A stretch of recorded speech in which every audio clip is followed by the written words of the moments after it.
చూసావా గజేంద్ర, కొంచెం కూడా జాలి దయ లేకుండా తోలు కోసం గోళ్ల కోసం పులిని ఎలా ఒలిచేశారో చూడు.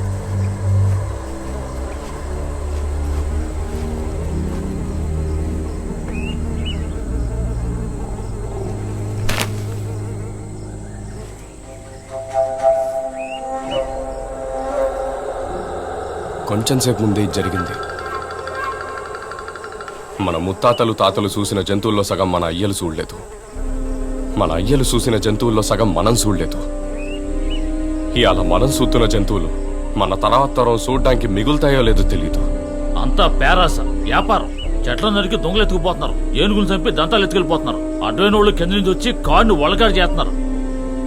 అడవి మొత్తం అమ్ముకు తిన్నా వీళ్ళకి సరిపోదు. చేసినోడు పట్టుబడ్డాడో ఆడికి ఇదే గతి.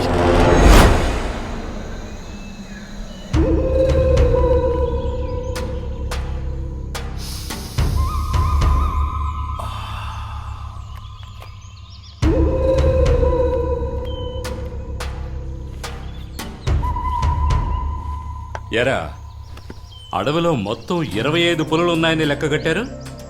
అందులో ఒక్కటి మాత్రమే మీ కళ్ళకు కనిపించిందా? ఏంటి సార్, ఊర్లో వాళ్ళు కళ్ళు కప్పి వేటాడే లోపల ఎవడో కూడా పసిగట్టి వచ్చేస్తున్నాడు. దానికి మమ్మల్ని ఏం చేయమంటారు సార్? వస్తే పులితో కలిపి వాళ్ళని వేసేయండిరా. అడవిలో మీరు పులిని చంపినా సరే, మనిషిని చంపినా సరే ఎంక్వైరీకి నేనే రావాలి. నన్ను మీరి ఏ నా కొడుకు ఈ అడవిలోకి రాను లేడు, బయటికి పోనూ లేడు.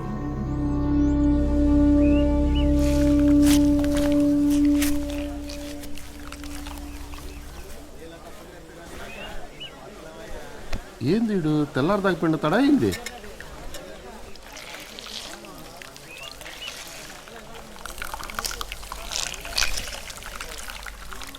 తేనె ఇంత పిండుడు పిండుతున్నాడే,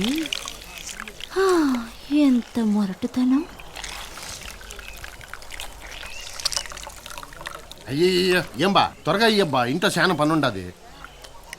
ఏం పిల్లలు కొడి ఎప్పుడు చూసినా ఇంట్లో పనుండాది అంటావే, ఏందా పని? ఏంది పని? రండ్రా నా పులికోనల్లారా. ఏంద్రా ఇంకా ఇద్దరు తగ్గారు? వాంతులు అవుతున్నాయంట, నేను తీసుకురమ్మనిరా. విన్నావుగా, నా పులికోని చెప్పింది విన్నావుగా. ఇంతకు మించి వివరంగా చెప్పాలా? ఈసారి నేను ఆడుకోవడానికి నాకు చెల్లి పాప కావాలి, చెప్తున్నా. ఈసారి కాకపోతే ఏంద్రా, వచ్చేసారి ఇస్తాగా. రండి పోదాం. ఏ నాయనా, వచ్చేసారి ఇస్తాడంట. పెద్దాయనా, ఏంది వైద్యుడా? మన ఊర్లోనే మన జాతిలో ఉన్న అన్ని లక్షణాలు మీ అబ్బాయికి అట్టాగే అభినయ్. పక్షుల చప్పుడును బట్టి శకునాలు చూడడానికైనా, జాడను బట్టి జంతువులు కనిపెట్టడానికైనా మనోడు పూలయ్యా. నేను ఎంతో మందితో అడవిలోకి తేనె తేడానికి వెళ్ళాను, కానీ ఇంతవరకు మీ అయ్య తప్ప ఎవరూ కొండ గుహలోకి వెళ్ళి తేనె తేలేదు. అయ్య తర్వాత మనోడే అట్టా తేనె తెచ్చాడు. ఆ మాతంగ తల్లి మీద ఒట్టేసి చెప్తున్నాను, ఆడిని చూస్తుంటే అట్టాగే మీ అయ్యను చూసినట్టుందయ్యా. అయ్యని చూసినట్టుంది, కొయ్యని చూసినట్టుంది. మొత్తానికి జాతిలో అక్కడే మగాడా? ఏ నేను తేనె తీసుకురాలేదా? తీసుకొచ్చింది ఎవడు చూడలేదా? కొండగో నుంచి తెచ్చినాడంట. ఈ మాత్రం దానికే ఇన్ని ఎచ్చిరిపోతుండారు. ఇంకొంచెం తేనిచ్చుంటే ఆ తేనె నాకేసి దాంతో పాటు ఆడు కాళ్ళు నాకుండేవాళ్ళు.